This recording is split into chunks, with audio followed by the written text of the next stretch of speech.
نرم مزاج کے بارے میں نبی کریم صلی اللہ علیہ وسلم نے فرمایا، میں تمہیں اس آدمی کی پہچان بتاتا ہوں جس پر جہنم کی آگ حرام ہے اور وہ آگ پر حرام ہے۔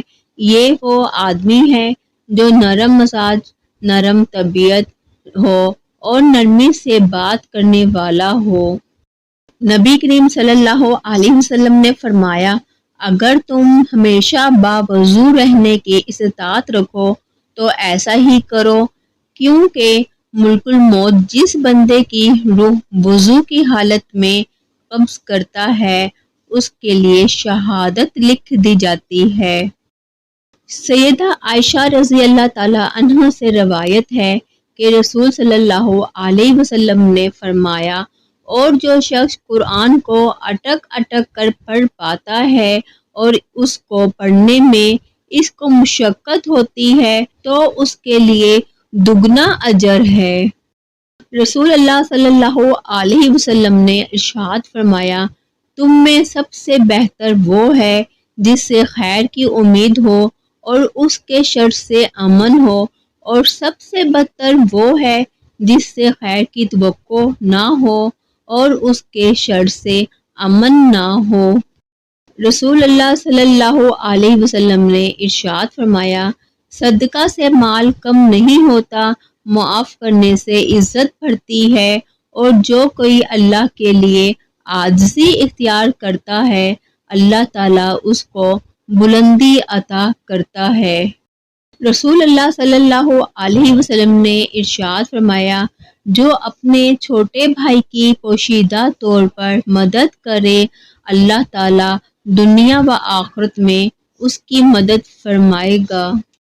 حضرت محمد صلی اللہ علیہ وسلم نے فرمایا، خدا کی لعنت ہو اس شخص پر جو ماں اور اولاد میں جدائی ڈالتا ہے اور بہن بھائیوں میں تفرقہ پیدا کرتا ہے۔ آپ صلی اللہ علیہ وسلم نے ارشاد فرمایا، اس گھر میں برکت اور خوشیاں کبھی نہیں آ سکتی جس گھر کی عورتوں کی بلند آوازیں گھر سے باہر جاتی ہوں۔ حضور پاک صلی اللہ علیہ وسلم نے ارشاد فرمایا، گھر کے دروازے کے پیچھے خاک یا کوڑا مت جمع کیا کرو، کیونکہ وہ شیطان کی جائے پناہ ہے، شیطان کوڑے پر بیٹھتا ہے۔ محمد مصطفیٰ صلی اللہ علیہ وسلم کا ارشاد ہے، پیٹ کے بل مت سویا کرو، کیونکہ اس سے اللہ ناراض ہوتا ہے۔ جو شخص پیٹ کے بل سو رہا ہو اس کو بیدار کر دو، اس لیے کہ پیٹ کے بل سونا جہنمیوں کا طریقہ ہے۔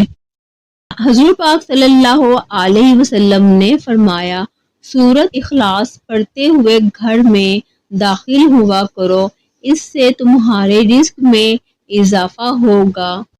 رسول صلی اللہ علیہ وسلم نے فرمایا، کھڑے ہو کر پانی پینا معدہ کو نقصان پہنچانا ہے، اس لیے اس سے بچنا چاہیے۔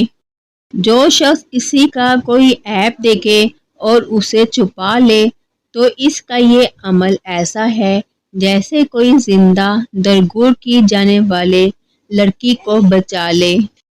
آپ صلی اللہ علیہ وسلم نے فرمایا، مسواک کرنا منہ کو پاک کرنے والا اور رب تعالیٰ کو راضی کرنے والا عمل ہے۔